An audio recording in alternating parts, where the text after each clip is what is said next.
Ooh. Hi, I'm Laura Sparks. I'm president of the Cooper Union for the Advancement of Science and Art, and it is truly my pleasure to welcome you to our historic Great Hall for tonight's important forum. The Great Hall at Cooper Union has been a destination for civic discourse and political debate stretching back to 1858, when this very space first opened. And ever since then, through our free public programs, we've been giving New Yorkers access to the people who are shaping the city and our nation, and really to the process of stewarding our shared democracy. So we're thrilled to have you here as part of that. When Peter Cooper founded this institution over 160 years ago, he did that to really broaden accessibility of a high-quality education in New York, regardless of race, gender, religion, or economic status. This was not an empty idea. There was no color bar, and the school was open to women as well as men, which was really, unfortunately, groundbreaking in the mid-19th century. Upon opening, classes were free for the working class, and today undergraduate tuition is still fully covered for all students who otherwise could not afford to attend. The Cooper Union is one of the top schools in the country for art, architecture, and engineering. Our students, faculty, and alumni are really impassioned and committed to really using these disciplines to push boundaries in search of a better world.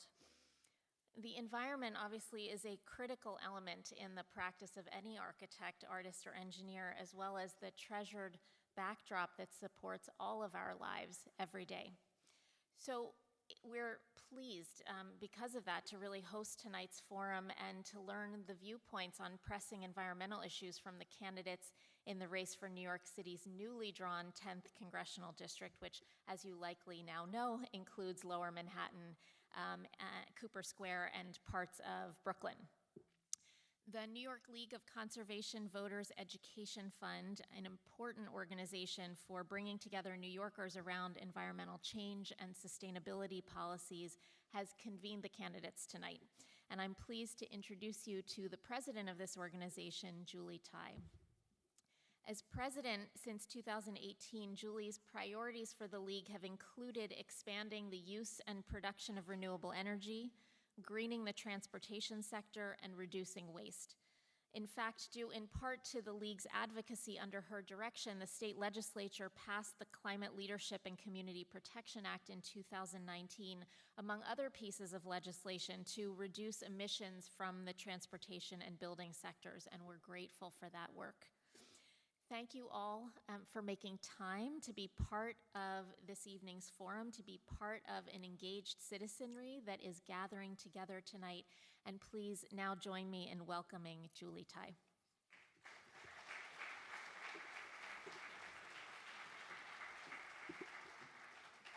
Good evening. Thank you so much for being here tonight. My name is Julie Tai. I'm president of the New York League of Conservation Voters Education Fund. Our mission is to educate, engage, and empower New Yorkers to be effective advocates for the environment. We equip voters with information about climate and sustainability issues, and we encourage them to hold candidates accountable to the promises they make on the campaign trail. We ensure that the environment and climate change are discussed on that campaign trail, which is why we're here tonight, to ensure that candidates are aware of the issues and voters know where they stand. During this critical election season, we're also encouraging people to vote early for the environment. The primary will be held on August 23rd, with early voting running from August 13th through August 21st, or because many of you might be on vacation, get your absentee ballot request in no later than August 8th. And I'm so grateful we could be in this historic building. Thank you so much to President Laura Sparks and to our event partner, the Cooper Union, for hosting us here tonight.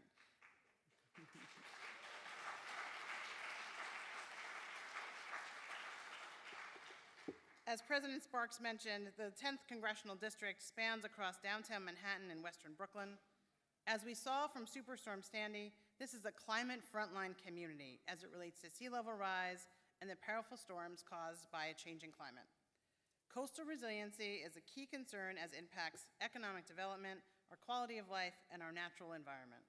It also includes major environmental justice communities and disproportionate pollution rates relative to the rest of the state.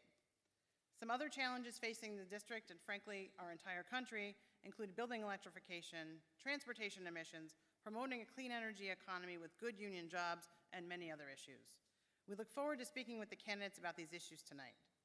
Critically, last week's Data for Progress poll showed that the voters in this district, climate and the environment are top-tier issues. So thank you all for joining us, and thanks to the candidates for letting us know where they stand on these issues. I'm going to go over some ground rules before we start. This is a forum and not a debate. We will be guided by a 1-minute rule, which is a limit for all candidate responses during the opening and closing statements and the questions during the round. Our timekeeper, Julia, will flash a yellow card when there are 30 seconds remaining and a red card when they are at time. We would like to remember candidates that these are time limits and not suggestions, so we ask that candidates keep their responses to a New York minute.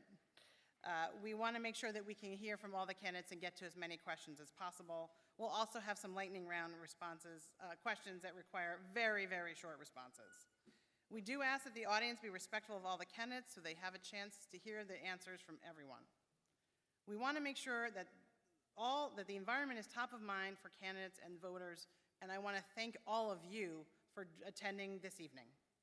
I also would like to thank our event co-sponsors, Natural Areas Conservancy, New Yorkers for Parks, Regional Plan Association, Riders Alliance, Transportation Alternatives, Urban Green Council, and We Act for Environmental Justice. We fight shoulder to shoulder with those organizations every day to preserve and protect our environment and mitigate climate change. Tonight's forum will be moderated by Danielle Muoio Dunn. Danielle is a reporter for POLITICO New York, covering climate and transportation in the New York region. Now it is my pleasure to hand this over to Danielle.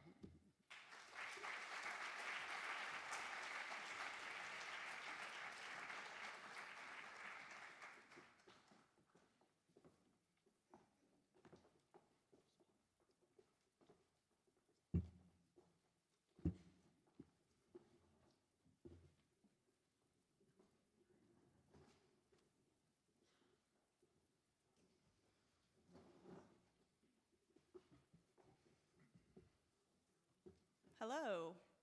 Welcome for joining us. Well, thank you for joining us. And thank you for braving the heat, a sobering reminder of our climate crisis. So we are going to start off, as Julie was saying, it is 1 minute for each question, but first we're going to begin with some opening remarks, also timed at 1 minute. So if we could first begin with Elizabeth Holtzman. Oh, well, first let me introduce our candidates tonight. We have Elizabeth Holtzman.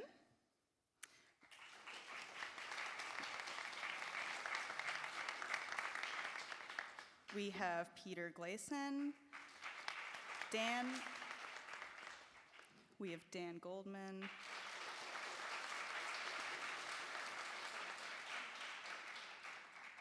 Quanda Francis, Joanne Simon, Carlina Rivera, and Yuh-Line New.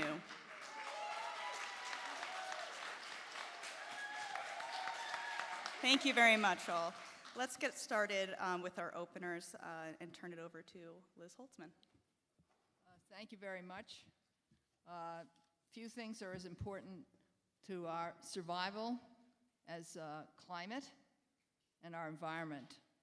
And we have huge obstacles in our way, not the least of which is a dangerous and extremist Supreme Court and MAGA Republicans, not to mention industry that's affected by it.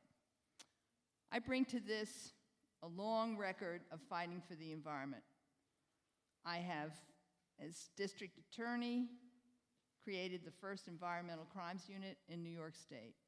As controller of New York City, I worked with every environmental group in the city to shut down a mayoral program to build 9 polluting incinerators. And the consequence was that every single incinerator, municipal incinerator in New York City was shut down. On top of that, I also fought hard to avoid a slap on the wrist penalty to Exxon for the Arthur Kill oil spill, and I organized an effort to meet with the chair. Thank you. Thank you. Let me just finish the Yeah, sentence. finish your sentence. The chair of Exxon to confront him over the Exxon oil spill in Valdez. I'm not afraid to take these people on, and I will continue to do that if I'm elected to Congress. Thank you very much. Peter? Good evening. My name is Peter Gleason, and I'm going to be very quick because we only have a minute. My public service to the district dates back to 1981, and where at 17 years old, I joined the U.S. Coast Guard and was assigned to Governor's Island, New York. After that, I became a police officer on the crime and drug-riddled Lower East Side of Manhattan from 1983 to 86. After that, I was a New York City firefighter. I stayed in the Coast Guard Reserve for 20 years and did work on the Valdez oil spill. I saw firsthand on how the government and private industry pull the wool over people's eyes. I will accept one endorsement and one endorsement only in this race. That's by Frank Serpico, the quintessential whistleblower. If we had listened to Frank Serpico in the early 1970s, we wouldn't be in the state of affairs we are today.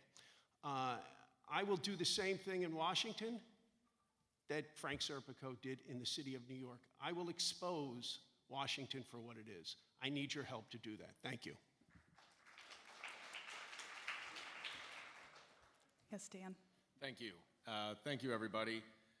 We face a 5-alarm fire around our country, and too many people view it as just a tiny flame. Our democracy is truly under attack, and there are threats all around the country to try to change the laws so that our free and fair elections no longer exist. As the lead counsel for the first impeachment of Donald Trump, I am uniquely qualified to stand up to Donald Trump and his Republican Party. And these threats to our democracy include climate change and environmental justice. And in particular, the threats to our right to vote disproportionately affect minority communities who are the disproportionate subject of environmental injustice. And we need to have a one-person, one-vote theory and principle that applies throughout the country in order to empower less advantaged communities to stand up and fight for environmental justice. I worry very much about the future of our country for my 5 children that I'm raising in this district, especially the air that they breathe and the sea levels and the heat that we're seeing, record temperatures in the history of European countries, including Great Britain today. Please wrap up. And so I will fight with all of you to change our climate laws, to transition to green energy, to clean our air, and to reduce carbon emissions. And I'm proud to be here tonight, so thank you very much.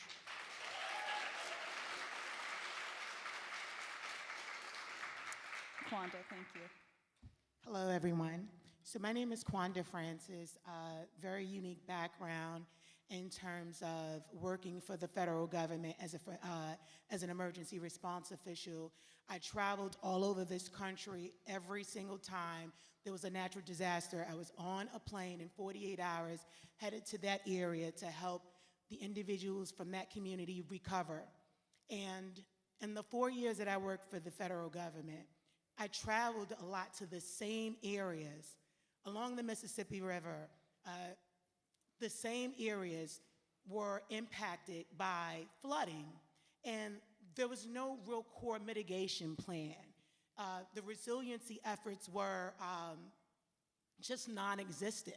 So the cost of continuously traveling to these areas and addressing issues that we know that are impacting these communities, that have been impacting these communities for decades, I am here now to say that we cannot wait any longer for to react to climate change. It's here. As a researcher, you know, I'm from New York City, started my PhD studies here, and just really focused on how individuals utilize information to make decisions. You know, what I've noticed is that all of these talking points, they don't lead to anything other than inaction. So I have resiliency plans. Please conclude your remarks, sorry. Okay. So I have resiliency plans that will bring us into the 21st century based on what I've seen being on the ground for the last 4 years. Thank you very much. Joanne, Simon. Oh, okay. Wasn't sure whether it was going this way or this. Sorry. Figured we'd start end to end. So thank you very much. I want to thank first President Laura Sparks and Cooper Union, New York League of Conservation Voters, and all of the co-sponsors of tonight's event. Combating climate change has to be the top priority of every legislator in Washington and state capitals across the country. And a just transition needs to be at the forefront. And that is an area that I have been ahead of the curve on in my community organizing, as well as my work as a legislator. As a community activist, I worked in communities throughout this district on the environment, really combating transportation emissions and working for environmental justice. I currently represent a toxic Superfund site at the Gowanus Canal, so I'm deeply engaged in that issue and ensuring that it gets cleaned up adequately. And my community has been subject to devastating impacts of flooding. We have flood zones in my district. We have resiliency issues. It's a coastal district. There are many, many issues that we share in common with the island of Manhattan. And in Albany, of course, I have been a leader helping to pass the Climate Leadership and Community Protection Act, sponsoring the All-Electric Buildings Act, and the Build Public Renewables Act. I know what it takes to obtain funding for resiliency improvements and pollution cleanup, and to help pass groundbreaking legislation. I'm ready on day one to work for you. Thank you. Thank you. Carlina Rivera. Hello, everyone.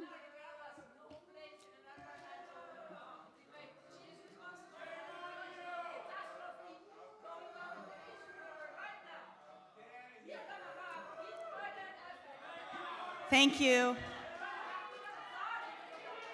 Please allow us to ask questions on the climate crisis.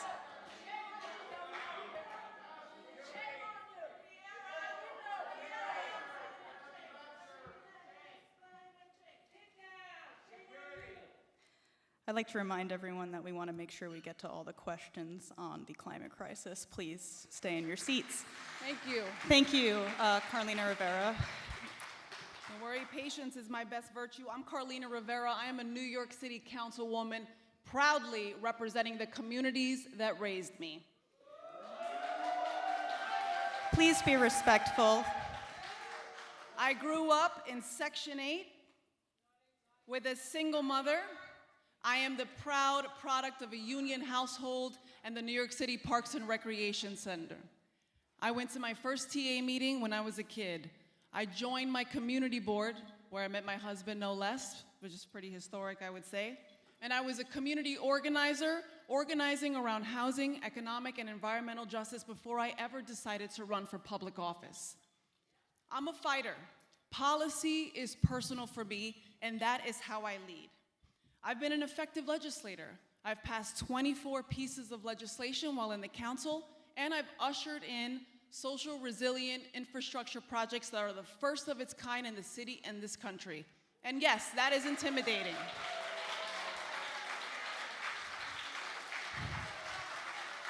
Thank you. Thank you. People are frustrated with their government. They're frustrated with the lack of action in Washington.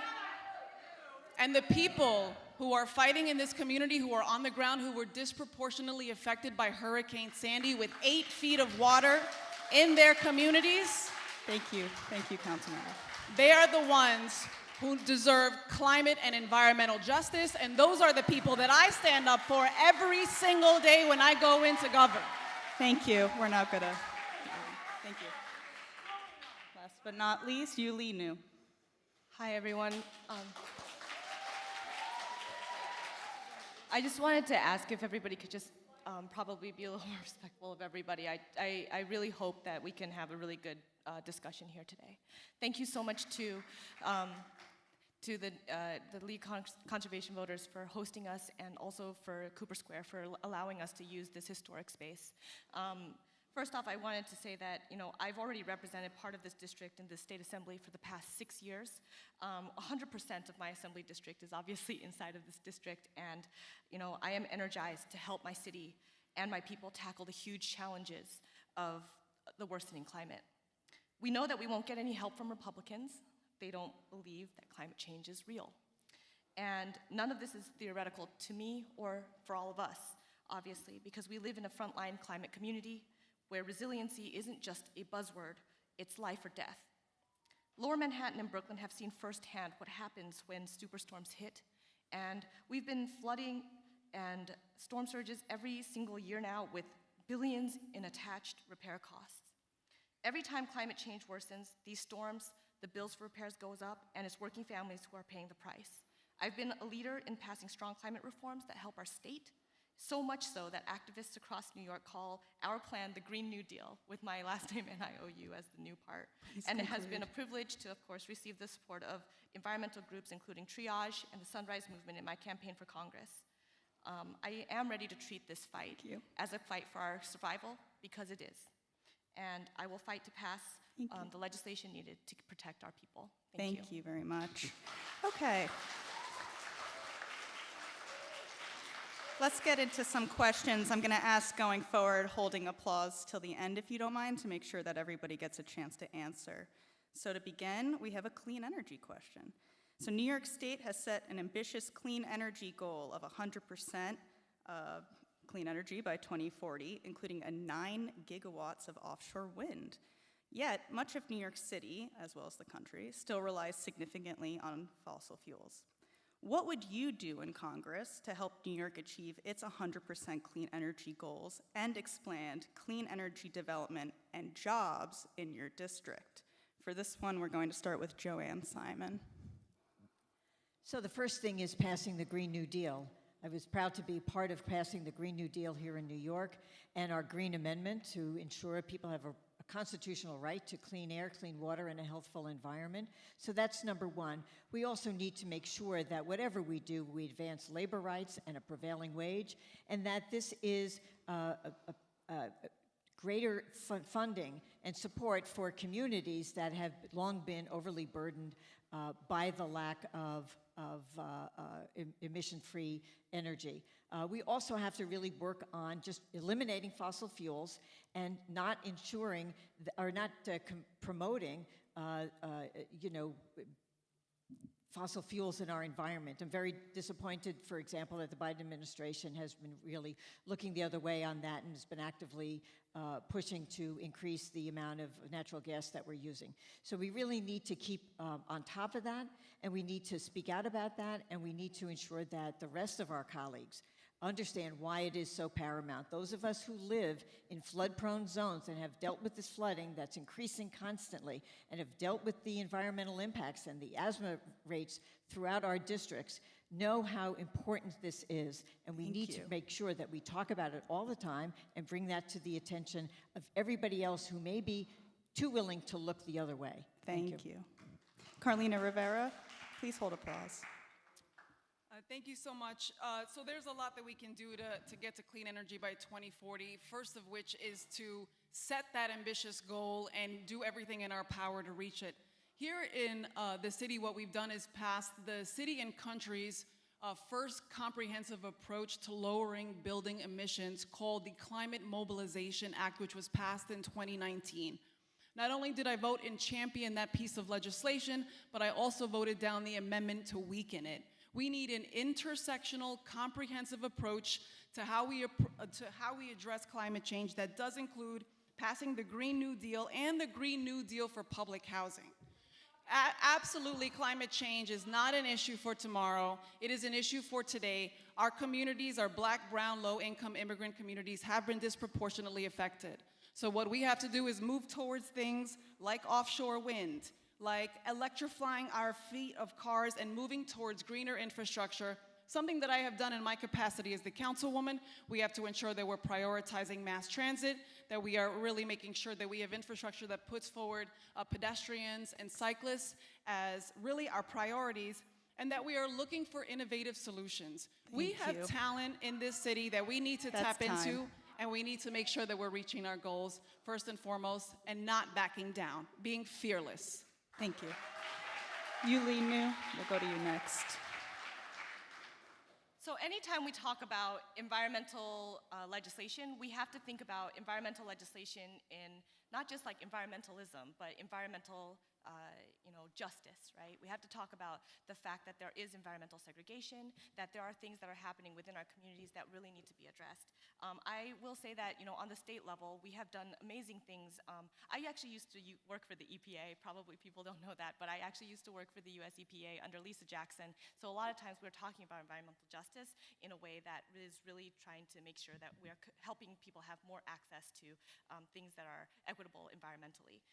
Right now, we have a couple of really great proposals on the table already. We have to pass the Green New Deal. Green New Deal will make it so that we are actually greening our public schools, greening our public housing. Our public housing desperately needs to be fully funded. The Green New Deal actually has a Green New Public Housing opponent to it, and this bill is actually incredible because it helps to fully fund our public housing, but also helps to green it so that we are making sure that they're breathe easy and helping to make sure that we're electrifying. This is the same for our public schools. And our Green Public Schools bill, which is sponsored by Jamal Bowman, is an incredible bill to help us to be able to have the ventilation that we need to make sure that the capital improvements from our very dilapidated buildings here in our state can get the help that they need. We also have legislation that was passed on the state level, which strengthens our New York building codes, expands cooling and heating. The NDAA actually helps a lot, and so I think that we have to make sure that we're doing things that will help to, build public renewables and make sure that we have the clean energy plans that we deserve. Thank you so much. Thank you so much. Let's just be mindful of time, guys. All right. Liz Holtzman, start at the other end of the table. Liz, if you'd like to go. Sorry. I know. I thought you were going It's been a while around since this we came way. back this way. Sorry, it's very confusing. You're all good. Let me just say that obviously the legislation that is being talked about in Washington, whether it's the Clean New Deal or other kinds of new deals, we're going to have a very tough time. We could be having a very tough time in the next session of Congress. So that's going to require, first of all, real legislative skills. I was in the House of Representatives for 8 years. I took on a president. I got immense amount of legislation through. It's going to require those kinds of skills. But beyond that, we can't necessarily, if the Republicans control the Senate, or God forbid, control the House, we're going to have to rely on the president to act, which means that you're going to have someone who's willing to stand up to the president and say, we need this and this and this to make our environment better, and more can be done. We see the president's about to come out tomorrow with a statement. I haven't had a chance to examine it in detail, but I'm sure that there are areas that can use much more assistance and help. One of the things that I believe is critical is public transportation. We haven't talked about that enough. We cannot get out of our cars unless we have adequate alternatives, and this country is backward in that respect. You go to look at China, Japan, France, Europe. Conclude. We have bullet trains. We don't have an adequate public transportation system in New York City. The federal government should be putting as much, if not more money, obviously more money, into public transportation than it is in terms of the highways and cars and subsidies for that. And also cut subsidies for oil and gas. Tax subsidies and other subsidies need to be cut. They're too much in the budget. We need to cut them. Let's go to Peter Gleason now. Thank you. I hate to be the bearer of bad news, but if we keep going the way we are, it's only a matter of time before the East River meets the Hudson River. And there's only one solution. We need to build a storm surge protector akin to what Rotterdam has. And what that storm surge protector can do is you can put a tidal regulator off that, you can get some energy from that. And right in the vicinity is Governor's Island. Governor's Island is a gem in our harbor. It should be turned into a wind farm and a solar farm. If you look at Las Vegas, there's a little town on the border of Nevada and California that has a massive solar panel town. Now, they get more sun out there, granted, but that solar facility powers 90% of the casinos in Las Vegas. That's their industry. As I said, also on Governor's Island, we could build desalination plants. Water is going to be a more sought-after commodity in the next 20 years than fossil fuel. Thank you. Water is a major problem that nobody is addressing. You have to build desalinization plants so you can use the salt water. And I'll give you an Please example. conclude. And one last point. My time in the Coast Guard, we saw many vessels, tank vessels, go up the Hudson River. Foreign tank vessels go up the Hudson River, take on unsalted water. If you go north of the Tappan Zee Bridge, it's unsalted water. And they would bring it back to their home country. They were stealing Okay, our we have fresh to water. wrap it up. We have to put a stop to this. Thank you. Thank you. I don't think you're going to find too much disagreement among all of us up here about the principles that we believe in terms of climate change. I certainly believe in the ideals and principles of the Green New Deal. What we need to be talking about, though, is how we are actually going to get results in Washington, because that is the only way that we are going to attack climate change. This is a national security issue. This is an economic issue in addition to being an environmental issue.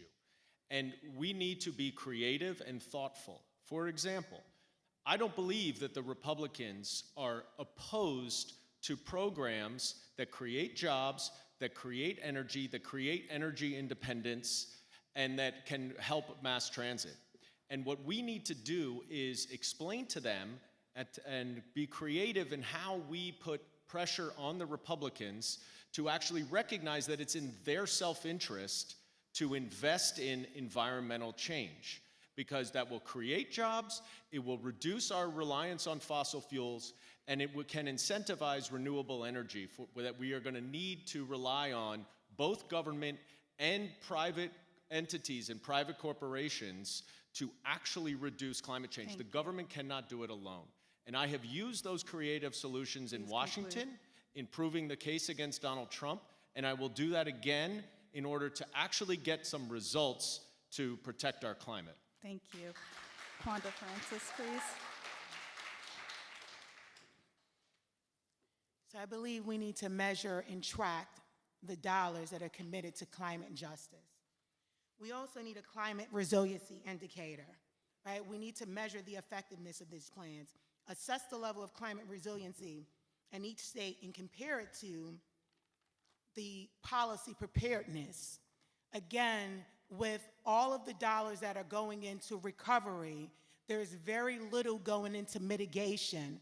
And we have the data and the technology that we can utilize to assess the effectiveness of every plan we implement. Thank you very much. Okay, let's move to our next question. We're going to go to an important issue, congestion pricing. The MTA is currently in the process of holding hearings. No, that's not true. Sorry. Yeah, that's the first problem. The MTA is currently in the process of waiting for federal approval to implement congestion pricing with a target date of early 2024. There's still some details, as many of you know, that has to be hammered out. So do you support the program? Why or why not? And how do you think it should be implemented, especially, do you think there should be any exemptions for certain motorists? I would like to start with Dan Goldman. I fully support the congestion pricing plan, and I don't think there should be any carve-outs. The congestion pricing is essential to the transition that we need to make to much more reliance on mass transit, e-bikes, e-scooters, bicycles, et cetera. And in conjunction with transitioning our buses and taxis to electrified vehicles, we can make a significant dent on the pollution in this city. The money that can come from the congestion pricing can be put back into our mass transit system to convert to carbon neutral vehicles. That will have a significant impact both on our city and our country. And we saw it during COVID. When few people were driving, the pollution went down significantly. We can have a really, really significant impact if we support congestion pricing, we use that money for mass transit, and we increase reliance on mass transit and bicycles. This is just good practice, and it's exactly the kind of incentive that can transition both this city as well as cities around the country. Thank you. Let's go to Joanne Simon. I know I'm ping-ponging. Joanne, could you please, I'm sorry, Elizabeth, could you please weigh in on congestion pricing. Try to get it straight. I strongly support congestion pricing. I talked about the need for mass transit. The critical reason for congestion pricing is to produce additional funds for mass transit. We need first of all, someone in Congress needs to be fighting hard to make sure that Washington is responsive. We don't need delays in bureaucratic approvals. We need action now. So Washington, if you're an effective congressperson, you're out there trying to get Washington to do its job. That's what I would do if I were elected. Secondly, with regard to congestion pricing, we do have to be concerned, possibly not during the week, but on the weekends. You have families, given our present structure of transit fares, that it could be cheaper to drive your car into Manhattan on the weekend than take the subway. It shouldn't be the case. We need to deal with fares. We need to also improve the reach of our mass transit system. I grew up in Brooklyn. Subway lines were halted to stop racial desegregation. We know that. So let's stop that. Let's build more lines. Let's have not just a Second Avenue subway, but there's subways that need and can be created around the city, aside from the other kinds of mass transit. So I believe that that's critical. In addition to that, electrified vehicles. Please conclude. I'm sorry. Okay.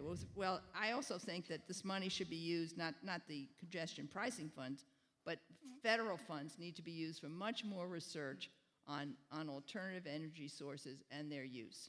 Thank you very much. And just as a quick follow-up, do you think there should be any exemptions in congestion pricing? Is that to me? Oh, yeah, just as a follow-up, do you think there should be any exemptions in the plan for certain motorists? I thought I addressed that in my remarks already. Oh, okay, sorry. I did. Thank you, then. Let's move to... But I could repeat it. We heard you. I did say that we have to be attentive to the impact on families of modest means in the congestion pricing system. Maybe I didn't make that clear enough, but thank you for the opportunity to clarify that. I think that's very important. My apologies. Thank you. Let's now move on to Peter. Sure. Congestive pricing, before we can even discuss that, we have to talk about public safety. Our subway system is riddled with crime and mental illness, and I'm quite honestly very disappointed that Bill de Blasio dropped out of the race tonight, because I wanted to address that very issue with him in the room. He had a mental health initiative that wasted over $1 billion that could have went to our infrastructure, and it didn't. So forcing people onto subways and mass transit where they're going to be robbed and stabbed and held up. Let's try and stay on the topic of congestion pricing, if you may disagree with what I'm saying. My goal is to make the city as safe for everybody, including you, including the hecklers. I'm not gonna stand down from a position. All right, thank you. Well, I'm not finished yet. Well, and I do support let's stick to the subject. I do support congestion pricing, but once we get a grip on the crime that is running rampant in this city. Thank you. We're out of time. So I do support congestion pricing, but I do believe that we need carve-outs. So I live in Brooklyn Heights. My son, who is on the spectrum, attends school in Battery Park City. I have to drive him to school every morning. Taking public transportation is it's just too much of a stimulus environment. And so affordability becomes an issue, because there are lots of parents that cannot take their children on the train because we have issues with education. Children are traveling to school. I grew up in Brownsville and had to travel to District 13 to go to school. I rode public transportation. That wasn't a limitation for us, but again, for the parents who cannot take their children on the train, and a lot of other individuals that cannot afford to pay every time they cross one of the river crossings. We have to consider them in any plan. And again, the data is there. We can make informed decisions, so we understand prior to making any decisions what the impact is going to be for all New Yorkers. Thank you very much. Joanne Simon. So yes, I supported congestion pricing before Michael Bloomberg came out with his original proposal. So I have been on board, boldly ahead of the curve on congestion pricing for years. We need to do everything we can to beef up our public transit system. We need to make it more accessible. I have been fighting for that for many years as well, and we're making some headway. But here's the thing, when it comes to carve-outs, you know, carve-outs is a word. I think you can have reduced fees, for example, for people with disabilities who cannot use public transportation, and Ms. Francis just gave you an example about that. But also we have transit deserts throughout our city, very much in Brooklyn. I live in a neighborhood where people drive to and then get off and then hop on public transportation. So we need to bring public transit out to those areas that do not have public transit. We are not going to be able to congestion price our way out of this problem. We have to do both things. We need to take that money and invest it in public transit and to make it accessible and to bring it to more places in Brooklyn and in the city of New York. And that includes improving the bus transportation. And buses, by the way, are accessible to people with disabilities. And there is no bus that goes from Brooklyn to Manhattan. And there was 20 years ago, 25 years ago when it was canceled. So that is a real significant issue as well. So we need to look at all of these policies. We need to make sure that we are doing everything we can to provide public transit, to invest in public transit, to make it easy for people to use public transit, get people out of their cars, and then electrify the fleet of cars that we have. Thank you. Thank you so much. Yep, go ahead, Carmen.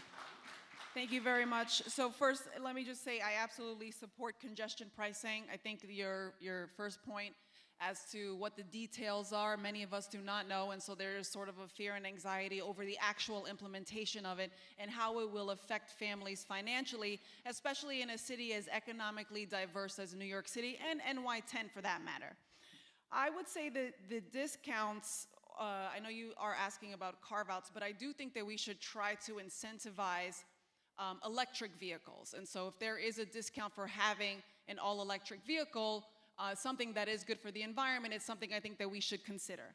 The other thing I would say is that why congestion pricing is so important is something that my colleagues here have touched on. It is because we have to prioritize mass transit that desperately needs investment, the infrastructure, but also the other things that are related to mass transit. So for example, our community pioneered the city's first busway on 14th Street, which was a game changer for mass transit and moving buses quickly along, and we need to move our buses because they are accessible and they are an important part of the system. So we have to do more things like that. We've been able to model that right here in NY10. And some of this investment has to go towards the reduced fare MetroCard system, which has been an absolute benefit for people who need to get on the trains and move. I truly believe that transit and transportation is the great equalizer, and we have to invest in Access-a-Ride. It is such an important program and needs reform. Thank you. Thank you very much. Okay, you lead. As long as it's electric. So, me? Yeah, go Sorry. ahead. I didn't know if it was. All right, thank you so much.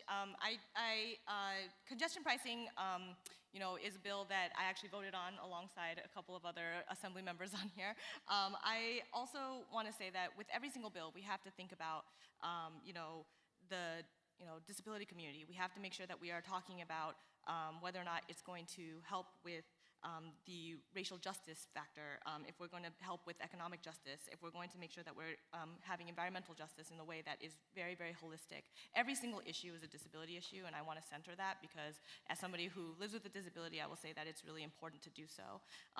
One of the things that I did definitely, think about when voting on the congestion pricing bill was whether or not folks with disabilities would be able to have accessible transportation and how much it would cost for them.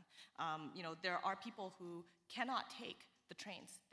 We also live in a transportation desert here on the Lower East Side as well, right?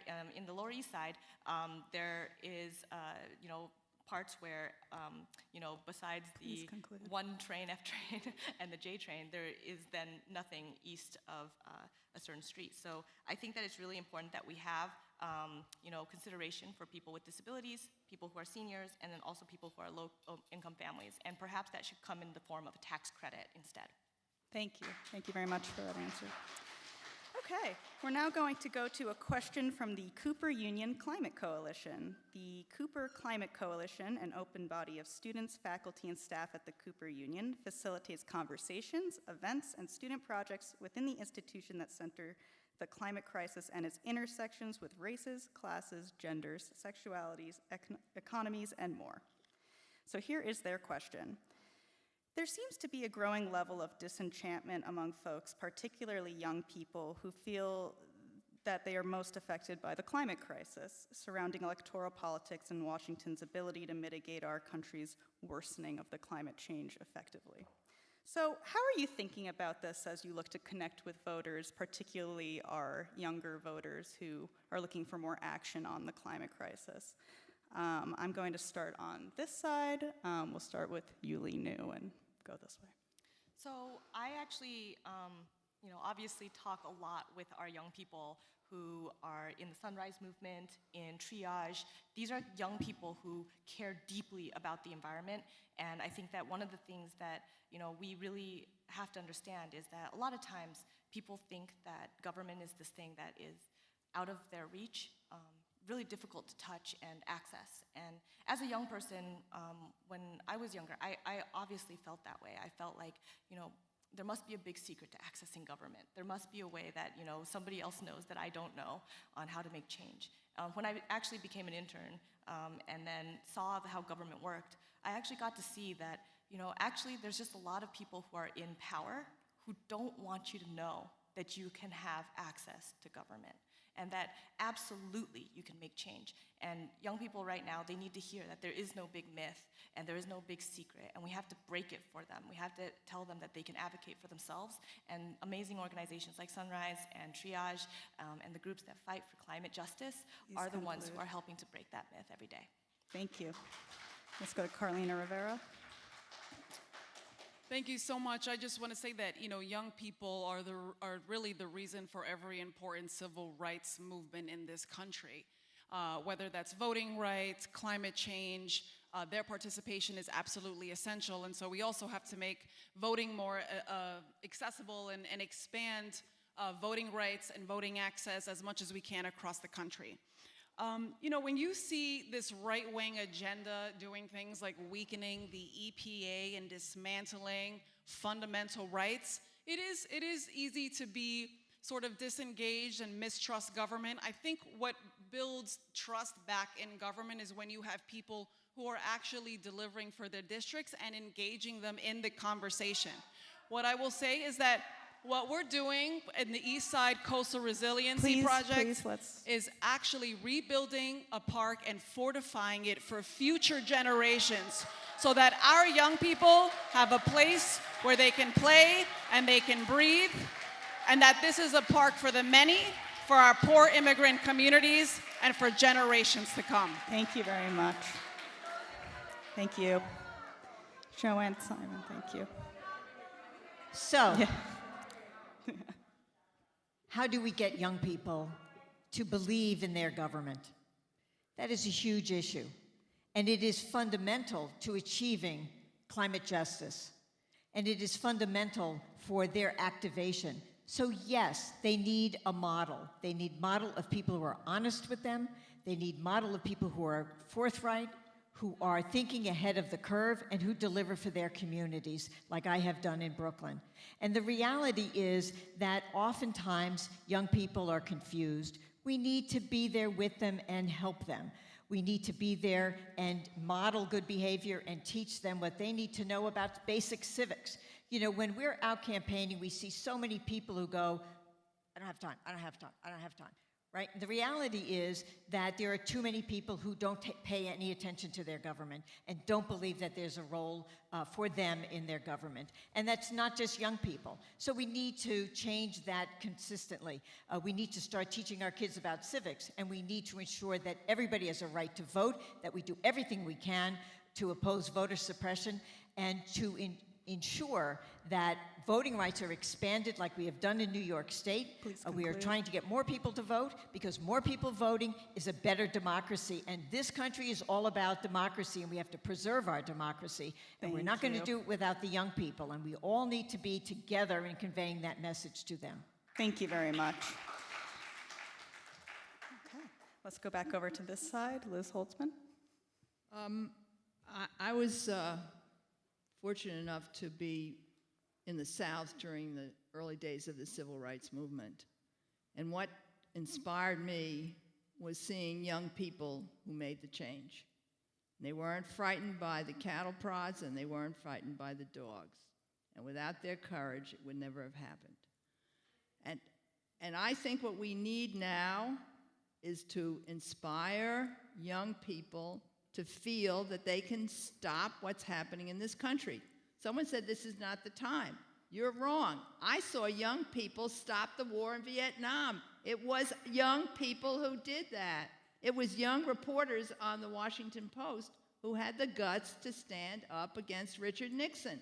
Young people can make a difference, but they have to see models to show that they can do it. And that's one of the reasons I talked to you about what I was able to do with the municipal incinerators. I worked with the major environmental groups in New York City, and I said, let's identify one problem that we can all work on together that means something to the people of this city. Please and conclude. we did. We shut them down. You have to give people a sense of optimism and hope that you as an elected official, as a public official, can do something and are willing to stand up and fight. Thank and yes, you. I think young people will join. Thank you very much. Peter? Peter? Thank you. We can't have this conversation in the abstract. What I proposed earlier with Governor's Island would be a perfect think tank for the younger generation from the ages of 17 to 25 to set this up in a way that they could actually feel as though they have hands-on experience making a hands-on difference to the environment. And, you know, going back to the congestion pricing, bring in the young people, give people 17 to 25 a seat at the table. And that's an easy thing to do. Speaking in the abstract, saying we're going to set this up and we're going to do this and we need to do this, and you got to give them a seat at the table. Make them a stakeholder. It's very, very simple. There's a lot of young leaders, whether they're in the Young Democratic Party or other groups. You give them a seat at the table, and once they have a seat at the table, you have to expect that some of the light is going to shine upon Please them conclude. and the ideas of their generation. Thank you. Thank you. Dan Goldman? Thank you. A lot of people, young people in particular, are right to feel dejected, to feel frustrated, to feel scared, to feel angry. It feels a little bit like the walls of our country are closing in, where there are attacks unprecedented against our democracy, our fundamental rights are getting rolled back, and climate change is increasing with very little progress. And part of the reason why people are so frustrated is a lot of people make big promises but then can't deliver. So what will engage young people is actually getting results. And I would go back to what we did in the impeachment investigation in Washington, in Congress. Donald Trump obstructed our investigation, so we didn't go ask him for a handout of the whistleblower complaint. Instead, we found other ways to put pressure on him, and we got the complaint, we got the July 25th transcript, we got 17 witnesses, and we proved the case. What we need are new creative ideas to get the Republicans to the table. What goes on in Washington is very different than what goes on in Albany. The Republicans are bad faith actors, but that doesn't mean we can't get anything done. We just have to go around them and make their own interests be the same as our interests. We did that with mass incarceration, where Republicans realized it was a real cost saver to decarcerate, and we can also do that with renewable energies, incentives to provide reasons to build water, build solar, and decline our independence on the global oil and gas markets. Thank you. Let's turn to Kwanda now. So my platform is dedicated to the youth.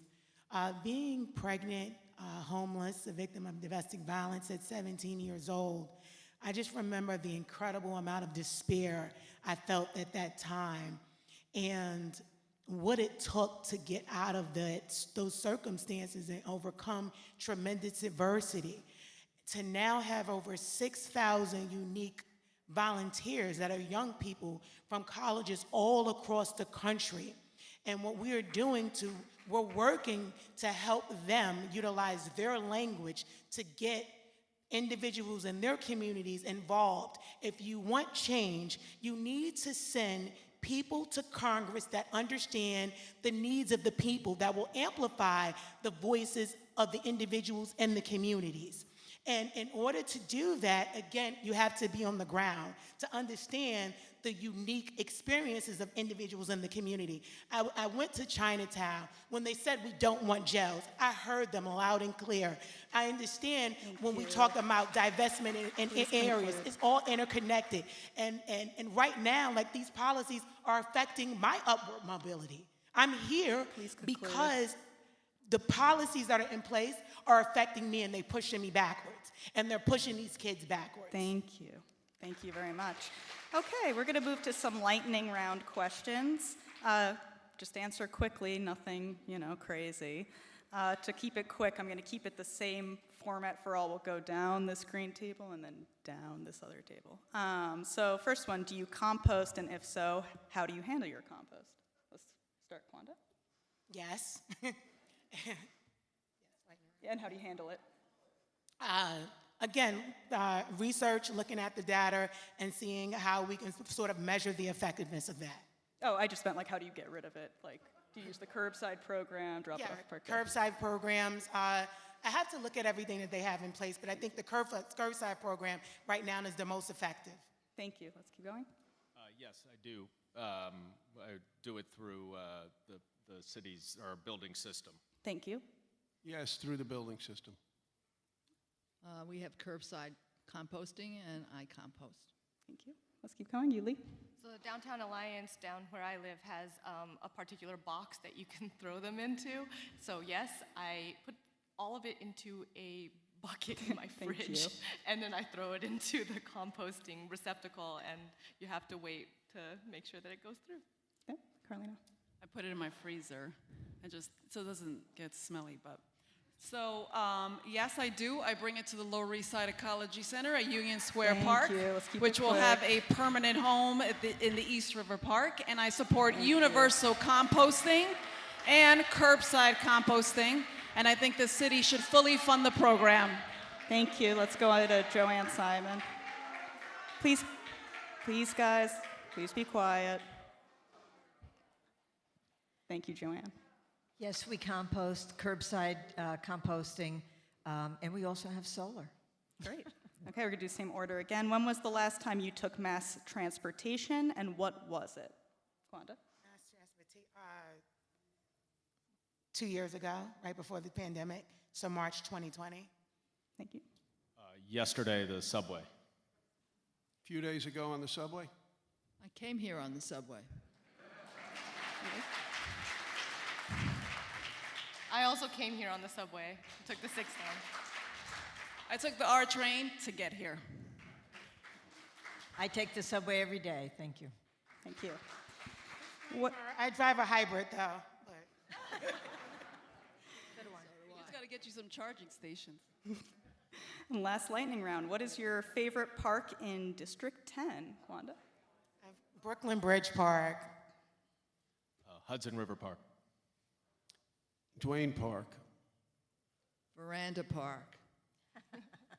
I actually love the Battery Park. I'm going to say Tompkins Square Park because it's where I spent all of my teenage years hanging out. Just, Love it. I love Brooklyn Bridge Park, but Prospect Park is the best park in the entire city. Thank you. Thank you guys very much. Okay, let's move on to some more questions. Another local one. The Brooklyn-Queens Expressway is in need of foundational repairs, and many see it as an opportunity to address traffic congestion. Mayor Eric Adams has expressed interest in tapping into funds from the Federal Infrastructure and Jobs Act to come up with a long-term solution.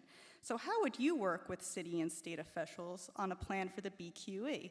Let's go to our other table. We'll start with Joanne Simon and then keep going. Thank you.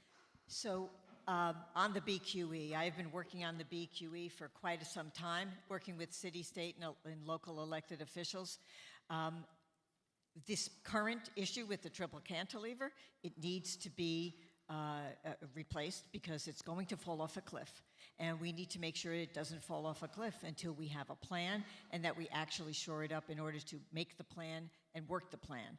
I am the only one who has passed legislation to get trucks off that triple cantilever, to fine illegally overweight trucks on the triple cantilever. It's time for our state and our city governmental agencies and the executives to really work on this and bring people together. For too long, the state and the city were not cooperating on the BQE, and that has led to this disrepair and the prolongation of that disrepair. It's a huge environmental issue. It is something we have to get done, and we have to get it done quickly. And we really need to put the pedal to the metal on this, and we need to really push the Adams administration to not sort of just rebuild it and then, plan later on. They need to start planning right now and engage with communities throughout the area, because it's the communities that are going to be the most effective. That is where I began my advocacy work, on the communities throughout Western Brooklyn, along the Brooklyn-Queens Expressway corridor. And we have to include everybody at the table to address those issues on a long-term basis. Thank you very much. Carlina? So this is an incredibly important project. It's actually a very perilous situation. Every time that we use salt in the winter, it further corrodes the infrastructure. And people are really, really scared that this could actually hurt someone. And those fears are absolutely warranted. So what I would do as the Congresswoman, really you have to provide leadership at the federal level. You have to make sure that you have funding to support a plan that's led by the community. I'm encouraged by some of the ideas out there, including a big plan to cover it under parkland. I think the Cross Bay Tunnel, which was kicking around for like 30 years under Congressman Nadler, is also something very innovative that we should consider. It will be convenient, there's no doubt, but we have to totally reimagine something that is actually a relic of a Robert Moses history that we should not repeat.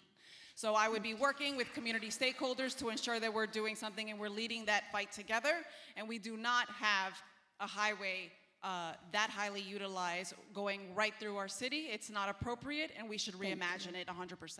Thanks so much. Yuh-Line. So, obviously, we just heard from somebody who actually knows like the most about the BQE. Obviously, I love Joanne Simon for that. But I think that one of the things that has been very, very clear is that the safety issue is paramount.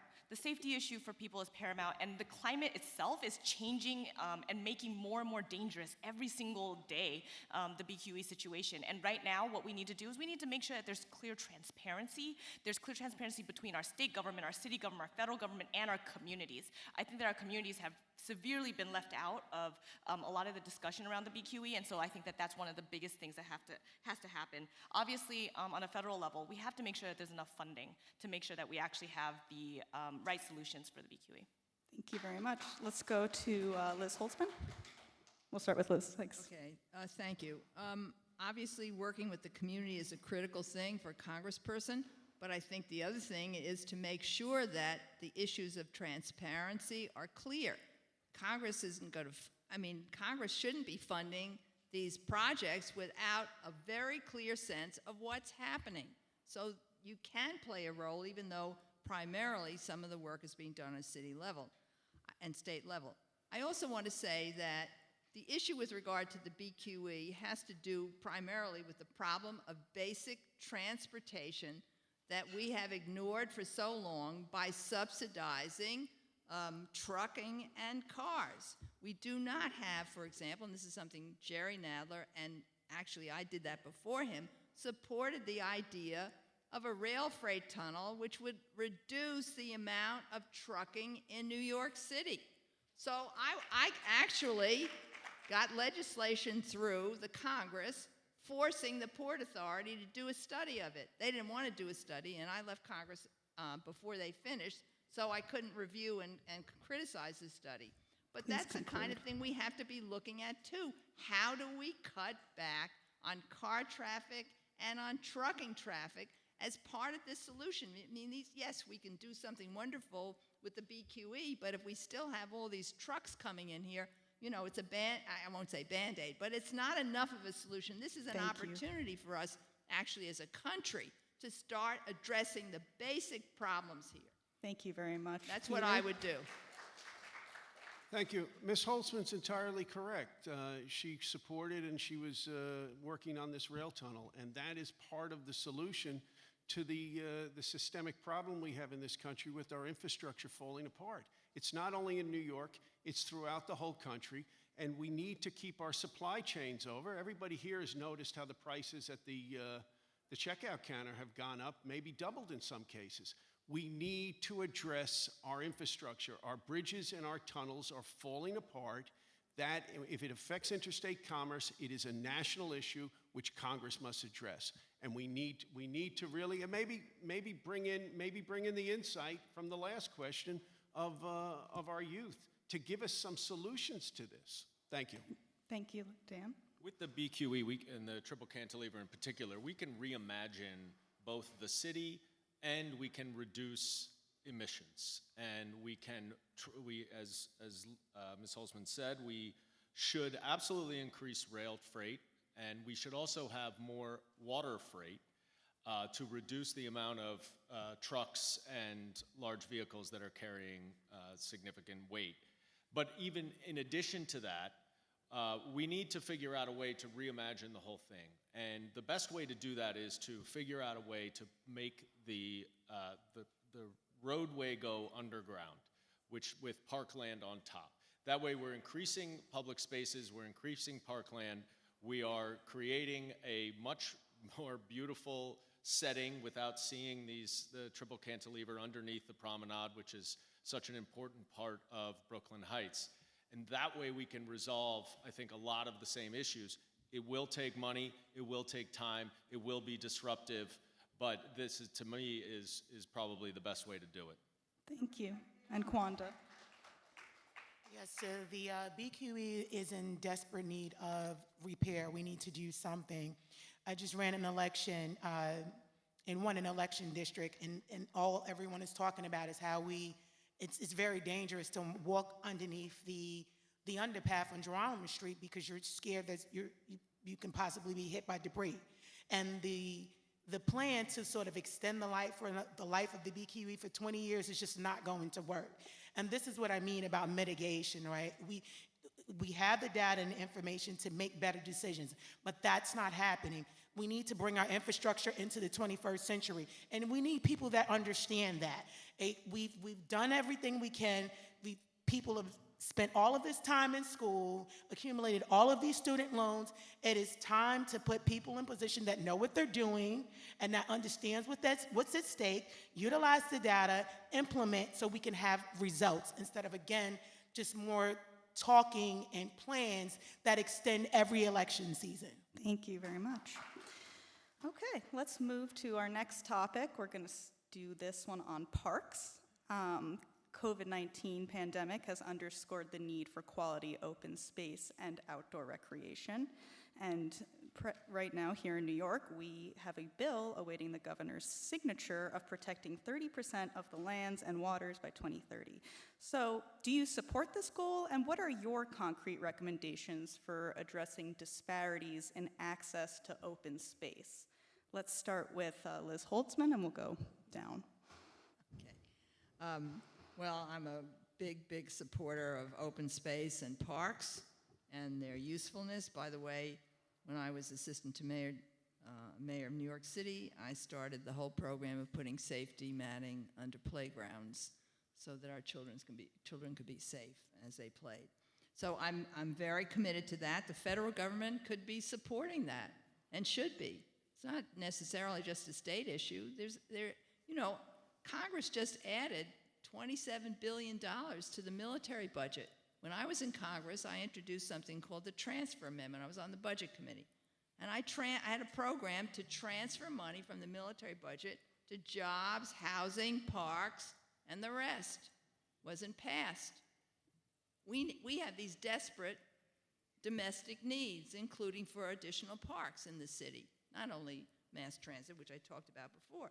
So I think that that's something that whoever is going to be representing this district, and I hope it's me, will be fighting for, which is monies in the budget that can go to New York and other places around the country to increase urban parks and to increase access to them, whether by transit or by improved transit, which we also desperately need. All these issues intersect. Thank you very much, Peter. Thank you. I mean, if you ask anybody running for office and you raise the question of parks, everybody's going to support parks. And I think if you use Central Park as the model, every borough should have its own Central Park, and it should be accessible by public transit. And this is important because it gives people a space to relax, to be free, to have concerts, to have get-togethers, picnics, whatnot. It's a pretty simple question where, I don't think anybody in this room doesn't support parks. Thank you. I think the Battery Park Conservancy is a great example of what you can do with space to develop, with an area to develop open-spaced parks and can revitalize an area. And I think what we need to be thinking about within this city, and certainly federal dollars go into this, is when we are either rezoning or building developments, there needs to be a dramatic increase in the amount of public space that is included in any rezoning and any development. It is not only, it's been proven that it helps to revitalize areas, and it also it provides places for kids to go. My family spends a lot of time on the parks my kids spend a lot of time on the parks on the lower part of Manhattan. And it's a convening place, it is cleaning the air, and it can also generate energy through the proper development of that area. So it is not just simply that we need to maintain the current parks, and the current New York City budget has just 1% devoted to parks, even though 14% of the city is parkland, but we need to be thinking about how we can create more open space and more parkland, especially in developments where there's affordable housing. Thank you. Kwanda? Yeah, someone that's grown up in an area that I would consider a recreational desert, parks are incredibly important. I think if we look at a lot of research, we'll see areas in which there are very little to no access to public open space. Crime is up. We have kids that don't have outlets. Children need to move. Teenagers need places to sort of socialize. And green space is just good for your mental stability. And when you don't have that, right, what do? If you're poor and you don't have the funds to sort of commute to an area of the city that does have an open space, again, what do? So this is, again, all of these things are sort of interconnected. And we need someone that's going to go to Congress that understands that. We need to be funding communities that have recreational deserts. How many pools do children have access to that are living in recreational deserts? And then again, when we talk about open spaces and the positive impacts on mental health. Please conclude. Yeah. The positive impacts on mental health, that's something that we really need to pay attention to if we're going to sort of really attack the issues that are facing individuals from marginalized communities. Thank you very much. New. So we are always pitting green space against something else. And for some reason, green space always loses. And it's so horrible that we do that, because in downtown Manhattan, in the parts that I represent currently in the Assembly, we have such little green space, and we desperately need to preserve the green space that we have. Forward thinking about green space and forward thinking about our parks and forward thinking about our environment has made it so that the Catskills is preserved to where we actually have drinking water in New York. I mean, this is the way that we have to think. We have to be forward thinking. And so this is why it's so important for us to be able to have those preservation abilities on the state level, on the federal level, and on the city level. And I think that it's really important for us to be able to make sure that we are preserving our green space. People need green space for mental health reasons. People need green space now more than ever after COVID. We've seen that this pandemic has made it so that it's more critical than ever that we have spaces for us to be able to be more out there and open in green space. And I think that not only is it good for the environment to have green space, but it also is a resiliency measure to have green space. Thank you. Carlina? All right. So a few things.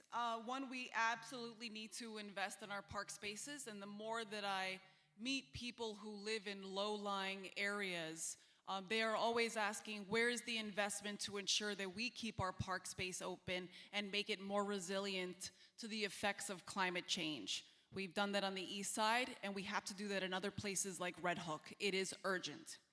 In terms of course, protecting land and water, but also federal funding for resilience around New York waterfronts that incorporates more green space. We have the talent in order to do that and reimagine these spaces, and we certainly need to provide the funding to do it. In terms of the open spaces around public housing, that's why the Green New Deal for public housing is so important, because we're going to be able to make sure that those spaces are available to the tenants, but also that we are creating green jobs, that this infrastructure is going to create good paying jobs for people who really just need the training in order to ensure that we are bringing infrastructure dollars back from Washington and investing in a more resilient New York City. And the last thing that I will say is, in terms of open space, I authored, introduced, and passed Open Streets for New York City. It is a model piece of legislation for the rest of the country. It has taken over hundreds of streets across the 5 boroughs and created more open space, so we can desperately take that back and reclaim it for the public and for people. And we should continue to build on that model in every neighborhood, especially NY10. Great, thank you, Joanne Simon.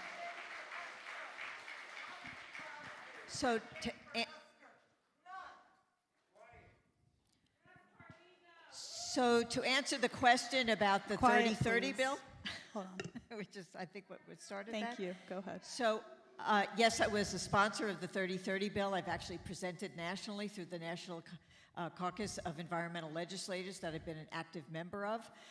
And so I support that. I support the Biden administration's proposal. And I think that they can use the Antiquities Act to help us get to our goal of protecting 30% of U.S. land by 2030. I also agree that we need to provide more parks, and too often open space as part of a development deal we have X amount of acres, but when you actually get there, it's really not that big a place, right? So if I had a nickel for every promenade that was built that was going to be massive amount of open space, it's really just a fat sidewalk, I'd be a rich woman. We need to make these decisions more realistically. We need community at the table. We need to be listening to community. We need to plant more trees. Trees have an environmental benefit, as we have heat islands, too many heat islands in the city. That's certainly what's happening now in Red Hook, where they took out all the trees. So we need to do that as well, and we need to ensure that our kids have access to this. And I'm really very supportive. I think they did a good job at Battery Park when it came to making it more accessible. Brooklyn Bridge Park has always had a model of accessibility for all users. We need to make more accessible playgrounds for our kids. These are all things that we can work together in all levels of government to fund and to lead in terms of policy going forward. Thank you very much. Go on to our next question. As sea levels rise and we see more frequent storms, flooding continues to put communities and people at risk. This is especially true in a coastal area such as District 10, which we know bore the brunt of Superstorm Sandy. What actions must be taken to tackle increased flooding and implement resiliency measures to protect coastal communities? And how can Congress play a role in facilitating those efforts? So let's start with Joanne Simon. So obviously, resiliency is a huge issue throughout New York 10. I represent a district that was very badly flooded. We had 8-10 feet of water. The Gowanus neighborhood floods constantly. And so did Brooklyn Bridge Park was completely overwhelmed with water. And Dumbo had, 15 feet of water in some places. So resiliency is huge. We need to really look at what resiliency means and how we can do it and what technology we can use to make it better and improve it. Right now, some of the resiliency measures we're doing don't go quite far enough. That's a real challenge in terms of dollars and in terms of vision.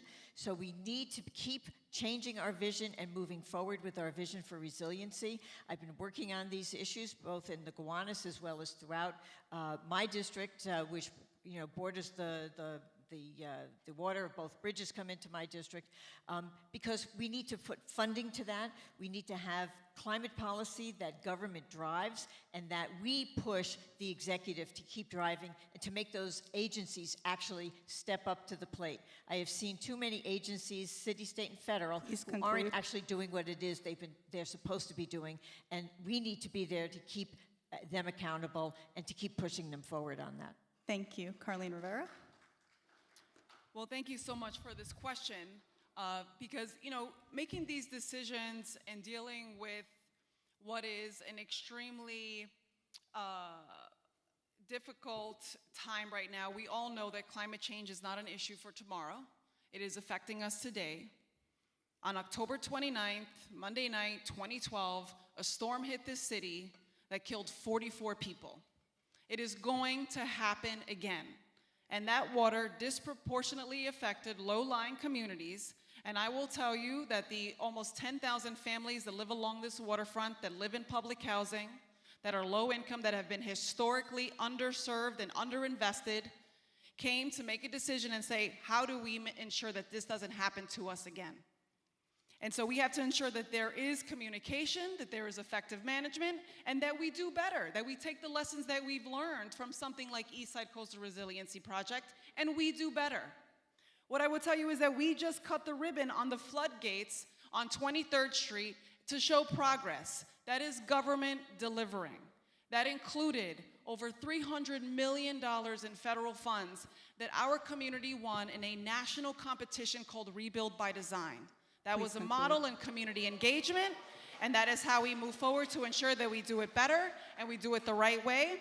And I'm very proud of how we came together, because that is government delivering, and that is how we have to rebuild trust, because I know many people are frustrated by the lack of action in Washington. Thank you very much. Thank you. Let's go to Yuh-Line next after. Thank you, guys. Let's be quiet. Yuh-Line. So one of the biggest things, obviously, is we need to tackle long-term resiliency, particularly in frontline vulnerable communities and for critical infrastructure along our waterfronts. In Lower Manhattan and in Brooklyn, we are the sea level waterfronts, and that means our airports, schools, hospitals, wastewater treatment plants, and our public housing campuses that are vulnerable to sea level rise. Power outages and storm surges all need to have resiliency measures around them. We need to be updating and looking at the latest flood maps and most recent projections on storm surge, floodplains, and sea level rise to ensure that we are equipping all of our communities with the tools that they need to combat flooding. But also, I think that it's really important that we are funding everything in order to make sure that happens, right? Whether that means funding to help homeowners move utilities to the roof or other mitigation efforts.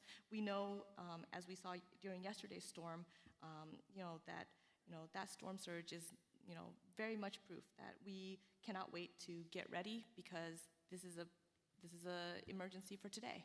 And so I think that more than anything, we have to make sure that we are getting all of the help that we need when it comes to frontline climate resiliency.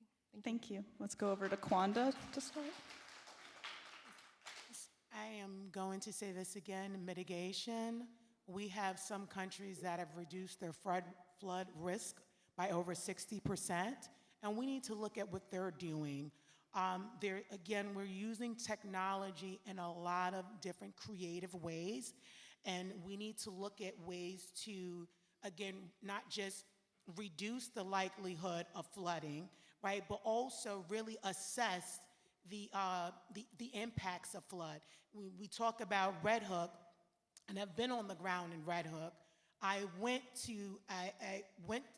in Red Hook, after and during the recovery efforts during Hurricane Sandy, and then I was also there when the federal government reallocated funds and did not even understand the concept of duplication of benefits. So most of the small businesses in the area could not even take advantage of those funds. So this is what I mean about being intentional about our policies. It's great to say we can do all of these amazing things, but again, if you're not connecting the dots and ensuring that the individuals that are in the position to best benefit from these policies actually benefit from the policies, it's all useless. Please conclude. Oh, thank you. There you go. Go ahead, Dan. My building got flooded during Hurricane Sandy, and we had to evacuate. And last week, I was over at the Jacob Riis Public Housing Complex, and the effects of Sandy still remain. They have not been cured. And this is a travesty. We cannot accept the disproportionate and effects of our money that somehow avoid those who really need it. But we also need to realize that the resiliency requirements that we have in Lower Manhattan and in the waterfront areas in Brooklyn are an opportunity to reimagine the city. We are not going to get this opportunity with federal money from FEMA, to do this kind of project again for a very long time. But we also need to be very transparent in how we go about it. And that has been a problem with the East Side Coastal Resiliency Program. So as your next representative, I will make sure that the communities are included, that transparency continues from the city and the state, and that we get the federal funding that we need and deserve because of the catastrophe that was Sandy, so that we can rebuild Lower Manhattan and the Brooklyn waterfront areas. Thank you.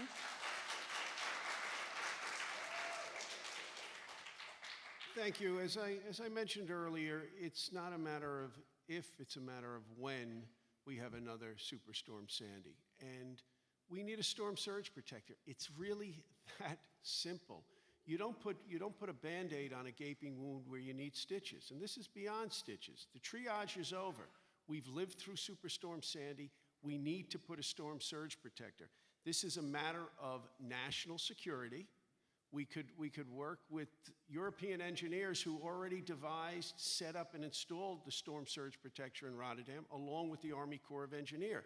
If we don't do this, we're going to be back at this table in 5, 10, or 15 years talking about, my God, the East River met the Hudson River. What are we going to do now? But the irony is, and it always is, when you have coastal problems, whether it's in New York City or the Hamptons, the millionaires and billionaires get bailed out, and the working class people there are still sitting in public housing that has mold and mildew, or the people working in factories don't have the wherewithal or the political acumen to get things done. Thank you. Thank you. Well, first, there's no question that we need funding for this. As I pointed out earlier, there are lots of hands out for federal funds, but we have the capacity to fund some of these things if, for example, we would stop some of the tax subsidies to big oil. We could begin to fund some of the projects that we need, whether it's parks, whether it's resiliency projects. The second part of this is to think big. You know, here we are years after Sandy. We haven't solved the problem. We're not ready completely for what's happening next. Why was it waiting? Well, you know, the congressperson is not the mayor, but you can light a fire. You can use the bully pulpit to say, why are these things dragging along? Where is the imagination? Where is the vision? Where is the energy? And then the second thing is, if we're going to deal with resiliency, we can't be destroying while we're rebuilding. I'm a tree hugger. Please conclude. And so I don't understand quite why trees had to be destroyed to rebuild. I wouldn't support that. But that doesn't mean that you look at something with a microscope, but you always try, it seems to me, to get the very, very best you can. Please and so the conclude. resiliency requirements is something that we need to fight for very strongly, and we need to make sure that we work with the community at the same time. Thank you very much. Okay, looks like we have time for one more question before heading to some lightning rounds. So our next question is,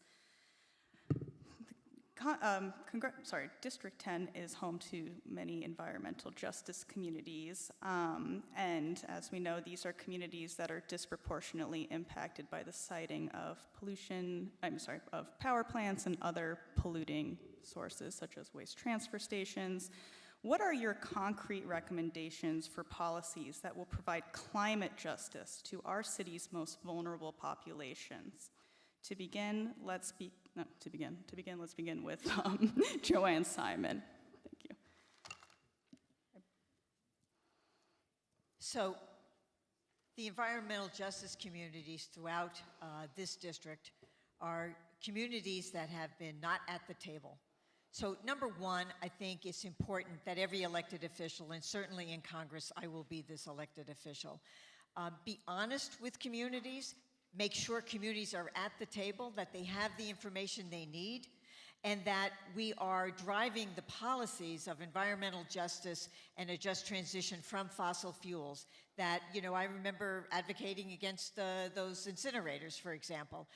We have waste transfer stations, but we also have rotting infrastructure that is affecting people's lives and giving them, you know, pulmonary disorders and asthma, for example, which is why I insisted in our budget that we have an asthma study along the BQE in Brooklyn to look at the incidence of asthma and pulmonary disorders in Brooklyn.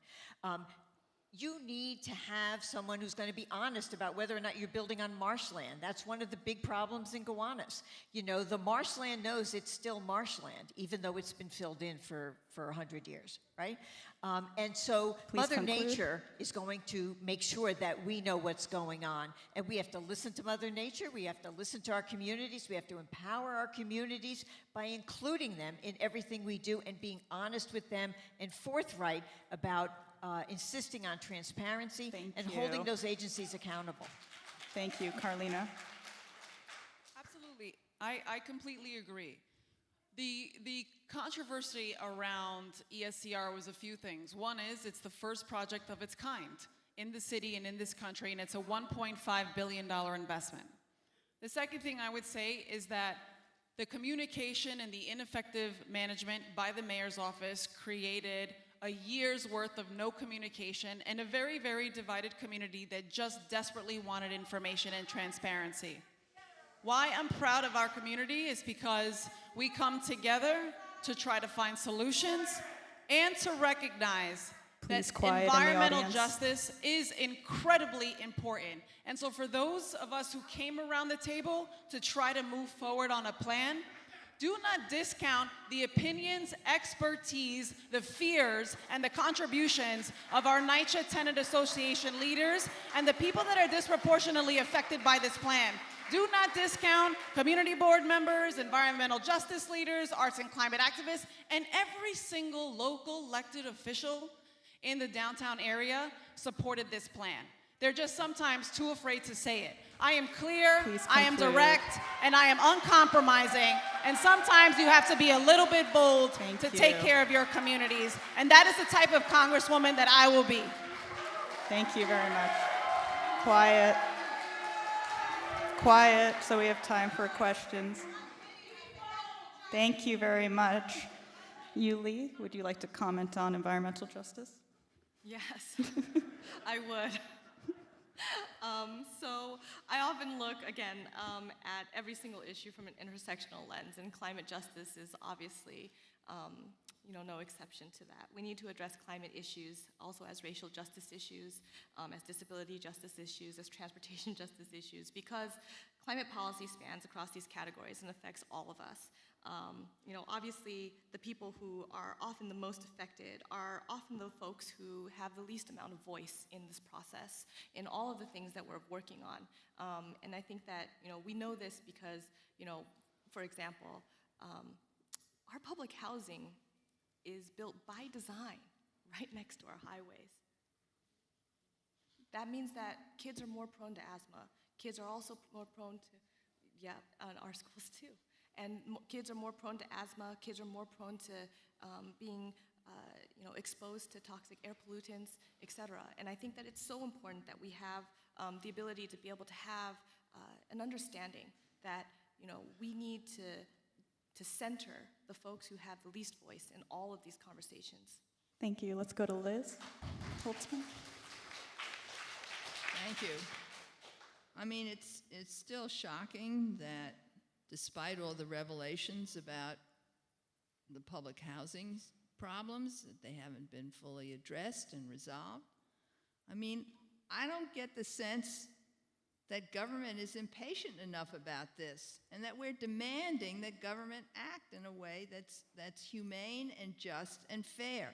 The incinerator problem, and thank you very much, Assemblywoman Simon, for mentioning it, the incinerator problem involved racial justice issues, but it also involved communities, working class communities like Bensonhurst, not known as a big activist community, but they got out and demanded that incinerator be shut down because what was in the incinerator, what was spewing out of it, was dioxin.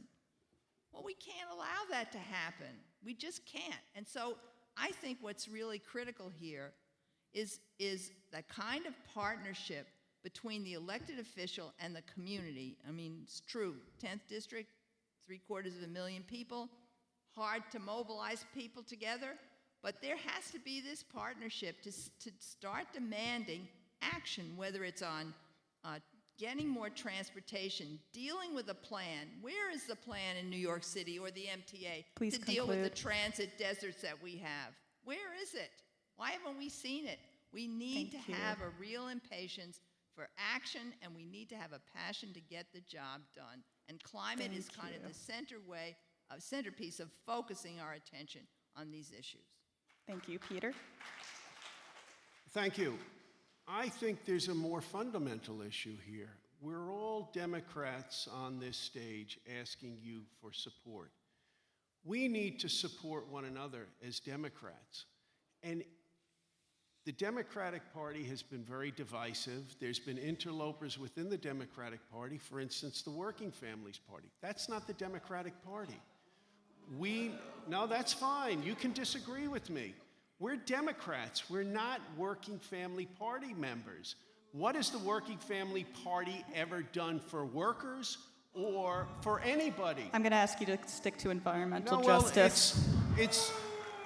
See, this is the divisiveness. I would not seek nor want the endorsement of the Working Families Party. You're free to have your opinion, but we need the fundamental basis of what's going on and what's happening you. to us is the fact that we're not joined together as true Democrats. That's Once time. we get Let's to that move to point, Dan we can Goldman address now. all of these major issues. Thank you.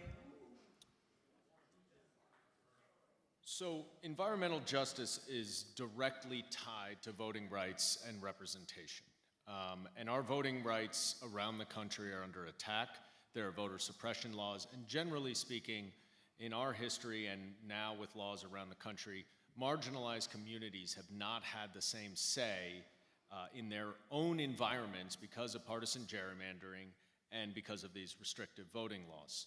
So what we need to make sure that we're doing is facilitating community engagement with marginalized communities, with the public housing communities that are disproportionately affected by environmental harm. We talked about the Jacob Riis houses and the public housing and the effects of Superstorm Sandy. But we also have to recognize that we need to, part of the reason that these marginalized communities bear the brunt of the environmental justice issues is because they don't have the same seat at the table. There are representatives all around who are funded by lobbyists, and they're not paying close attention to what the actual community members need on the ground. So what we need to make sure that we're doing is engaging the community members, making sure their environmental concerns are heard, and then making sure that we're directing our money to repair those environmental justice concerns. Thank you. And now Kwanda. So allocate, measure, and track dollars committed to climate justice. Also, understand the education levels of individuals from marginalized communities, and understand that they're not getting critical information that they need in terms of weather alerts and opportunities for adaptive capacity building. Again, I've been in the communities listening to the concerns of the communities, and the overarching situation that I've uncovered is that, again, lack of information. They don't have access to information that they need that allows them to make critical decisions. So again, allocating funds and then measuring and tracking their effectiveness to climate change, and really understanding what climate change and climate justice means to marginalized communities. Not what we think it means, but what it actually means to them. Thanks. All right, we're going to move to our last round of lightning round questions, and then we'll go to closing remarks. So for lightning round, our first one is, have you ever used a city bike? City bike. Kwanda? Yes. Yes. Yes. No, I use my own bike. Oh. Yuh-Line? No, I don't know how to ride a bike because I take public transportation. Fair enough. Carlina? I have my own bike and I use city bike. I have my own bike. Thank you. And now from the top, have you ever driven an electric vehicle? I think you answered this before. Yes. Yeah. Go ahead. Yes. Yes. I have a hybrid. Does that qualify? I think we count it, yeah. Go ahead. I've driven one, but I don't own any cars, so I live in Lower Manhattan. Yes, and we should incentivize so that become the standard. I've test driven one, but I drive a hybrid. Okay, thank you. And last one, I know we have them at our tables today, but do you typically use a reusable water bottle? Yes. Yes. Yes. No, because I don't drink enough water. Should drink water. You gotta drink water. Yes. Yes. Yes, although I prefer them to be insulated. Ah, fair. Me too. Okay, thank you. We're going to move to closing remarks. Before we do, I have a statement from Congressman Mondaire Jones, who regrets that he couldn't be here because he had a vote in Congress. Since he was called away, we are going to read a statement from him. As a Green New Deal champion, author of the Fossil Free Finance Act, and author of the bill to expand the Supreme Court, which is legislation the League of Conservation Voters recently endorsed, I was looking forward to joining you this evening. Unfortunately, I have votes in Congress today that keep me from tonight's forum, including the Respect for Marriage Act, my bill with Rep. Jerry Nadler to codify marriage equality as the law of the land and protect it from attacks by the far-right Supreme Court. Whether the court is gutting the EPA's ability to combat climate change or stripping away fundamental rights, the Supreme Court is on a rampage, and I'm leading the fight to stop it. As someone who stands to inherit a planet devastated by climate change if we don't act now, and as someone who is both black and gay, these fights are personal to me, and I know they are for New Yorkers throughout Lower Manhattan and Brooklyn. And that was from Congressman Mondaire Jones. So let's begin with our closing remarks. We will start with Elizabeth Holtzman. Thank you very much. I appreciate the opportunity to be here. As I said at my opening, there's nothing more important to human survival than dealing with the environment. One of the problems, and was just mentioned in prior remarks, I didn't have a chance to address it, but I will now, is this U.S. Supreme Court, which did not just attack the ability to deal with climate in the recent decision, but is trying to dismantle the whole administrative state and make it impossible for government to regulate business and regulate industry in this country. Basically, the Supreme Court's out to destroy the New Deal. Let's make no mistake about it. And we have to take on the Supreme Court. And I'm not ready to wait until legislation can get passed. We can't even pass it now. So I don't know how we're going to pass it 2 years from now or a year from now. I think that there needs to be an investigation right now of 2 of the members of the Supreme Court who have questionable right to be there, and their names are Clarence Thomas and Brett Kavanaugh. And Congress is going to go home for the August recess. I think they need to be there, not just to investigate January 6th, but to investigate whether these members of the Supreme Court are properly on the court. And if we don't do it now, we may never have the opportunity to do it. That's the kind of Congresswoman I'm going to be. Thank you, Peter. Thank you. It was a pleasure being here tonight. And I'd just like to say, I would rather tell you the truth from my perspective and lose your vote than to lie to you to gain your vote. Ask yourself, how many times have you sat listening to people running for office They say one thing and they do another. That's called duplicity. And regarding that, I mean, it's ironic. I got the second amount of heckling behind Carlina Rivera tonight.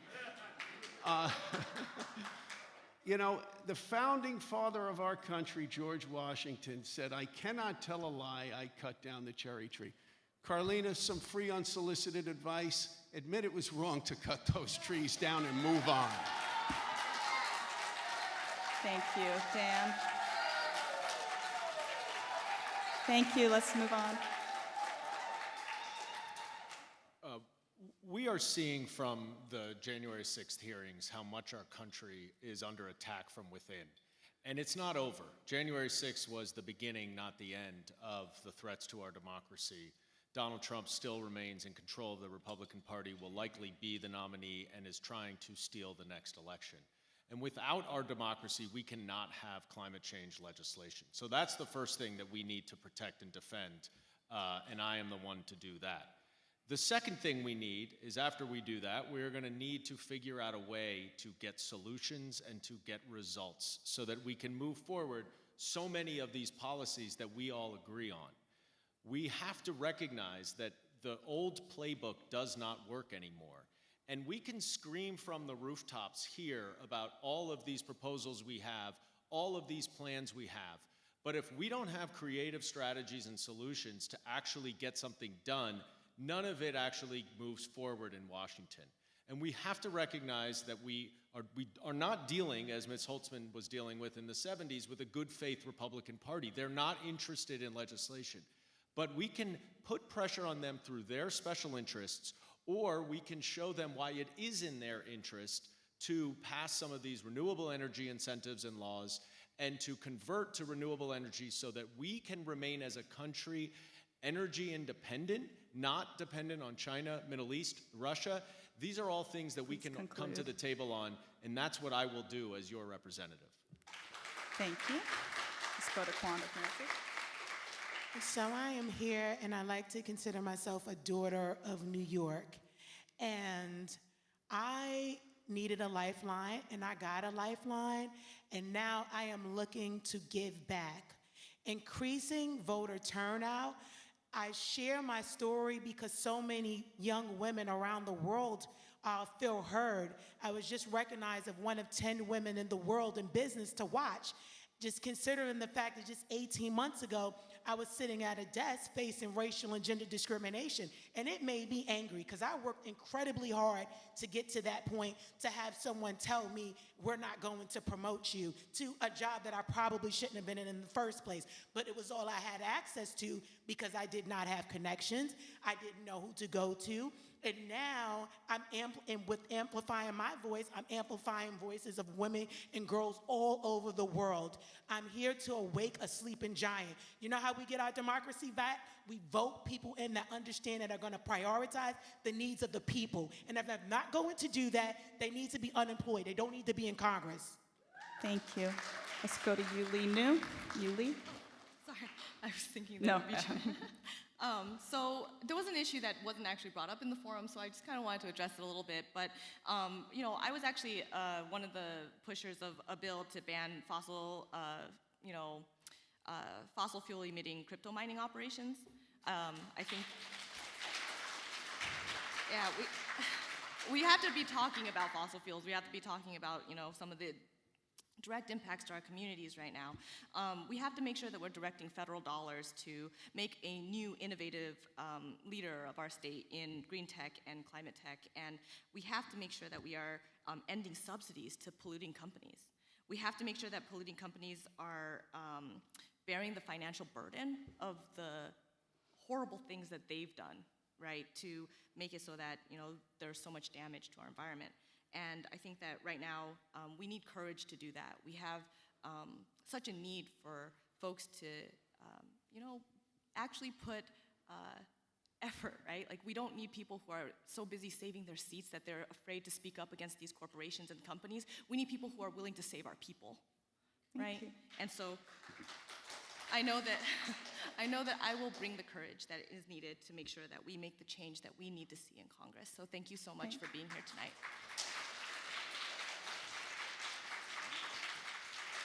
Thank you so much. I just want to say that, again, I want to highlight, I know that people are frustrated with government, that people are frustrated by a lack of action in Washington, by a right-wing agenda that is trying to dismantle our rights, access to abortion, weakening the EPA. And I understand that right now a lot of these issues disproportionately affect Black and brown communities. And I'm thrilled that some of the people on this stage have actually gone into public housing and visited and seen the conditions that these families are living in, because it should be a priority for every single one of the candidates on this stage. And I will also, how do I know this? Because I've been there. I was organizing after Hurricane Sandy. I've been in these stairways and elevators, and I have been delivering on the issues that we are fighting for. That is why I'm endorsed by Congresswoman Nydia Velázquez, Council members Eric Bottcher, Lincoln Ressler, and Alexa Viles, 1199 the healthcare workers, Voters for Animal Rights, the 504 Democratic Club that centers the disability community. They know that I am a hard-working person. I have been bold, I have been unapologetic, and we have to think about climate change in 3 buckets: mitigation, adaptation, and reversal. Whether it's having a vision for renewable Rikers, net zero goals, or locally zero waste goals to deal with our sanitation and public health issues, or a focus on transportation and micromobility, people are going to be looking to New York to see what we deem as worth saving. And we have to set an urban agenda that the rest of the country is going to be looking at, and we have to be leaders. I will be that leader for you. Whatever behavior you engage in on a Tuesday, make sure on August 23rd you go and vote, and I hope you'll vote for me, Carlina Rivera, for Congress in New York 10. Thank you. Joanne. Thank you.